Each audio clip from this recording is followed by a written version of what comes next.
ఈరోజు దేవుని వాగ్దానము.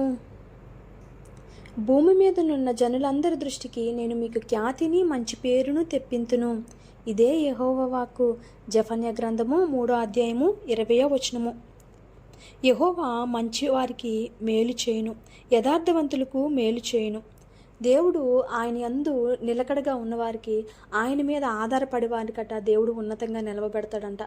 భూమి మీద ఉన్న జనులందరి దృష్టి కంట మనకి మంచి ఖ్యాతిని మంచి పేరును దేవుడిస్తాడంట. నిజమే అండి. ఈరోజు మనం శ్రమ పడవచ్చు, ఈరోజు మనకు కష్టంగా ఉండొచ్చు, ఈరోజు మనము బాధ అనుభవించవచ్చు. ఏంటి నాకు ఈ పరిస్థితి అని మనం అనుకోవచ్చు. కానీ దేవుడు మన కొరకు చాలా ఉన్నతమైన స్థితిని దేవుడు మన కొరకు దాచి ఉంచాడండి. జనులందరూ అంట, మన చుట్టుపక్కల ఉన్న వారందరూ అంట మనల్ని చూసంట చాలా ఎంత మంచి ఉన్నతమైన స్థితిలో ఉన్నారని మన కొరకు చెప్పుకుంటారంట.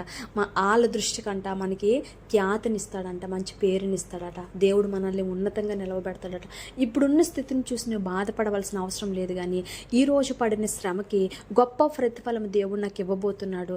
ఈరోజు నేను నిరీక్షిస్తున్న నా నిరీక్షణకి గొప్ప సంతోషకరమైన శుభవార్త నేను వినబోతున్నాను అని ఎప్పుడైతే మనం విశ్వాసంతో ఉంటామో అప్పుడు దేవుని యొక్క ప్రణాళికలో మనం ఉండి ఆయన ఇచ్చే పేరును, ఆయన ఇచ్చే ఖ్యాతిని మనము పొందుకుంటామండి.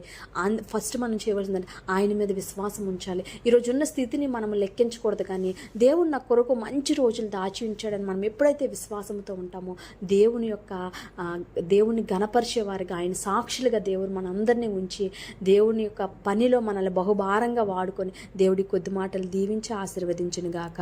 ఆమేన్, ఆమేన్, ఆమేన్.